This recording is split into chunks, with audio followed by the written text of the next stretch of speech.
Bonjour à tous et bienvenue dans cette vidéo. Vous l'avez sûrement vu sur les réseaux sociaux. Cette semaine, un Sukhoi 25 qui appartient à la République démocratique du Congo a été touché par un missile sol-air alors qu'il était en approche train-sortie sur le terrain de la ville de Goma. Ce que je vous propose dans cette vidéo, dans un premier temps, c'est de prendre un tout petit peu de recul, de comprendre ce qui se trame actuellement, vraiment de manière macro, entre la RDC et le Rwanda. Ensuite, de nous focaliser un petit peu sur le terrain et la ville de Goma, qui sont, vous allez voir, assez singuliers. Et ensuite, revenir presque image par image sur cet impact et ce que l'on peut dire. Et juste avant, forcément, on parlera du Sukhoi 25 Frogfoot.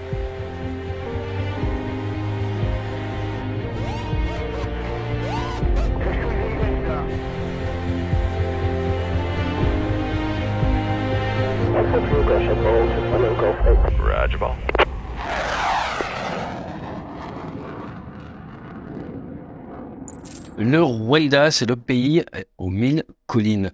26 338 km², dit comme ça vous parle pas beaucoup, eh bien c'est petit. C'est grosso modo la taille de la Bretagne qui fait 27 208 km². 12 millions d'habitants, ce qui n'est pas rien dans ce pays qui a malheureusement beaucoup fait parler de lui, notamment autour des Tutsis. On va pas faire de politique, néanmoins il faut savoir que RDC, à côté, c'est le troisième pays le plus peuplé d'Afrique, après le Nigeria et l'Éthiopie. On parle de plus de 108 millions d'habitants officiellement, et vous êtes sur une superficie qui est 89 fois, j'ai bien dit 89 fois supérieure à celle du Rwanda, 2 345 000 km². Je vous rappelle que la France, c'est à peu près un demi-million de km². D'un point de vue politique, vous avez sûrement entendu parler des M23. Pourquoi les M23 ? Eh bien, c'est le groupe, en fait, du 23 mars 2012. Il faut savoir que dans l'est de la RDC, il y a pas mal de groupes armés. On parle d'à peu près 120 groupes armés. Il y a eu pas mal de conflits ces dernières années. Mais le groupe du 23 mars, eh bien, ils se sont opposés au gouvernement à partir de 2012 jusqu'à peu près fin 2013. Et d'après le Congo, ils étaient, si on peut dire, poussés, protégés, armés par le Rwanda. Et c'est pas que d'après le Congo, en fait, puisque des rapports des Nations Unies l'ont écrit noir sur blanc. Le dernier rapport en date, c'était en 2022, où ils ont encore dit que, effectivement, le Rwanda serait derrière le groupe M23. Groupe M23 qui est plusieurs centaines de combattants. Il y a eu des conflits en 2012, on l'a dit. Eh bien, ils sont revenus 2021, 2022 dans ces combats, et c'est lors d'un vol apparemment contre le M23, lors d'un retour de ce vol d'appui, que le Sukhoi 25 a été touché. C'est pour ça que je vous en parle aujourd'hui. Donc c'est en approche sur le terrain de la ville de Goma. Goma, c'est à 1500 mètres d'altitude. Elle est quand même assez haut, hein. Il y a un grand lac à côté, un lac qui a une singularité, je vais vous en parler juste après. Et nous sommes situés à peu près 14 km au sud d'un grand volcan. Un volcan très actif, puisque lors de la construction du terrain qui a commencé en 1973, eh bien en 1977, pour être précis, il y a eu une coulée qui s'est arrêtée à 3 km de la piste.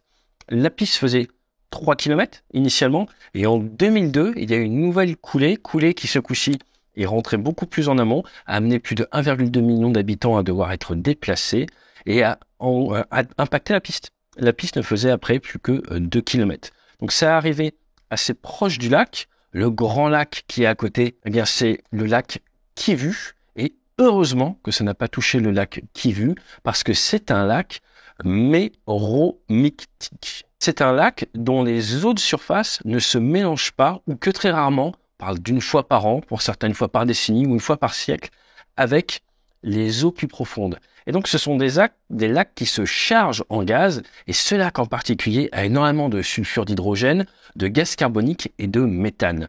Et si vous avez un brassage rapide entre l'eau de surface et l'eau profonde, eh bien vous avez une éruption limnique. C'est un type d'éruption volcanique qui est caractérisé par un dégazage brutal, et c'est déjà arrivé au Cameroun en 1986 au lac Nyos. Et malheureusement, ce jour-là, suite à un affaissement au niveau d'une falaise à côté du lac, des roches sont tombées, ça a engendré un brassage au niveau du lac, et ce sont 1746 personnes qui ont trouvé la mort, le bétail également, parce que vous avez d'un coup tout ce gaz qui ressort, gaz qui est plus lourd que l'air qui descend, et vous vous retrouvez tout simplement asphyxié. Ce qu'il faut savoir, c'est que le lac Kivu À l'heure actuelle, c'est considéré comme le lac le plus dangereux parce qu'il y a énormément de surface. La surface, ça fait 2700 km² et il y a des millions de personnes qui habitent autour. Donc si un jour, nouvelle éruption, ça descend, vous êtes dans la région, restez pas là, c'est absolument pas une situation d'avenir. Autre spécificité de ce terrain, c'est sa proximité avec la frontière du Rwanda. Regardez sur cette carte, vous voyez bien, que ça pose des soucis. Les départs vers le nord sont rendus très compliqués par la présence du volcan. Donc tous les gros porteurs doivent partir par le sud. La plupart des approches se font donc par le sud. Ça va décoller en piste 17 ou se poser en piste 35 vers le nord. Si on regarde l'activité de ces derniers jours, on voit que les avions de ligne qui y viennent, ils traversent la frontière, vont du côté Rwanda. Lors de leur approche, ça ne pose aucun souci. Apparemment, il doit y avoir des accords entre les deux pays. Pour ce qui est de la trajectoire précise suivie par le Sukhoi, ce qu'on peut dire, c'est qu'il était en longue finale, train sorti. Savoir s'il a mordu ou pas du côté Rwanda, c'est dur à dire. J'ai trouvé certaines sources sur Internet avec Flight Radar enregistrées hier, donc le 24 janvier, qui montrent qu'il a légèrement mordu au-dessus du lac du côté Rwanda. Néanmoins, je n'ai pas pu authentifier cette trajectoire qui a été retirée par Flight Radar depuis. Mais cela ne nous regarde pas. Toujours est-il, le Sukhoi 25, je pense que vous connaissez à le connaître. Sukhoi 25, son petit nom russe, traduit, ça veut dire un corbeau freux. C'est un type de corbeau. Premier vol en 1975, pleine période guerre froide, opérationnel en 81. Ils ont de suite envoyé 2 avions pour des essais en Afghanistan. Je vous rappelle que les soviétiques qui étaient en Afghanistan avant les occidentaux. Plus de 1024 Sukhoi 25 fabriqués. C'est le successeur de l'IL-2 qui était le tueur de chars pendant la Seconde Guerre mondiale, l'équivalent soviétique de l'A-10.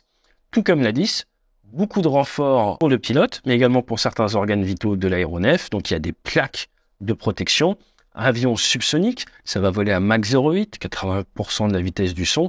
Mais c'est du gros avion. On est entre 9 tonnes de à vide et 19 tonnes à max maximum, et vous pouvez emporter quand même 4 tonnes de charge avec un bimoteur, dont la spécificité des 2 moteurs est d'être séparés par une cloison coupe-feu et également d'avoir un système d'extincteur de manière à pouvoir, s'il faut, revenir sur un moteur sans que le feu d'un côté ne puisse attaquer le reste de la cellule. Bref, vous l'aurez compris, c'est un avion qui a été réfléchi pour être robuste et pour pouvoir subir des coups et quand même ramener son jockey, comme on dit, à la maison. Néanmoins, si un jour vous êtes pilote et qu'on vous propose de piloter un avion qui a 17 mm de titane au niveau des plaques de protection du cockpit, dites-vous que c'est sûrement pas pour aller vous balader tranquillement dans des zones super calmes. Et c'est justement l'histoire de cet avion, l'Afghanistan, guerre Iran-Irak, guerre du Golfe, Tchétchénie, au Karabakh, plusieurs fois, la Côte d'Ivoire, l'Ossétie, la Syrie, actuellement l'Ukraine, la RDC et le Rwanda. Comme vous le voyez, c'est un avion qui est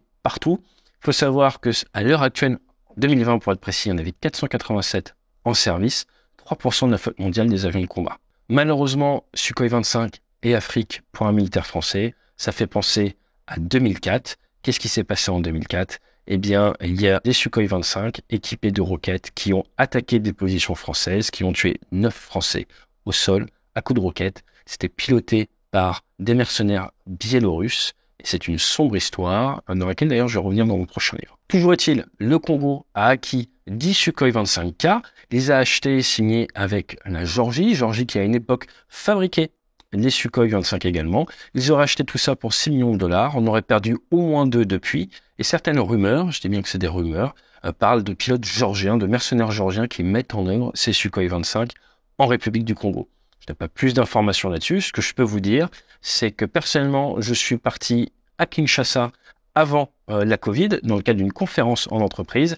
Et j'étais dans un hôtel assez sympa de Kinshasa et j'avais été surpris par le nombre de personnes des pays de l'Est qui avaient des tronches d'anciens militaires. Il faut savoir que dans ce pays-là, vous avez beaucoup de mines, beaucoup d'intérêts, beaucoup de SMP, sociétés militaires privées. Alors maintenant, les images. L'avion est à une attitude standard d'approche, train sorti, vitesse réduite. Vous voyez arriver, fonction des angles, le missile sol-air. Si on voit que certaines images, on a l'impression que ça arrive par en dessous, en tir tendu, un petit peu comme un RPG. RPG qui veut dire Rocket Propelled Grenade, donc une grenade à propulsion de roquettes. RPG-7 par exemple, qu'on trouve beaucoup en Afrique, qui s'autodétruisent au bout d'à peu près 4 secondes 5, donc ils ont fait 900 mètres. Là, en fait, sur d'autres angles, on se rend compte que la distance de vol de la roquette, du missile, et a l'air plus longue, donc il semblerait vraiment que ce soit un système sol-air. Probablement, au vu de la charge militaire, un manpad, un SATCP porté sur l'épaule, probablement du SA-7 ou SA-14. Toujours est-il que vous voyez bien qu'il n'impacte pas directement l'avion.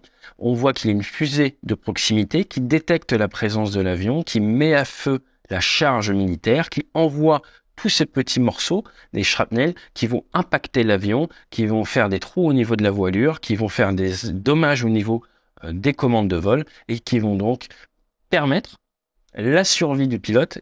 Grâce à son avion robuste, il va pouvoir poursuivre son approche.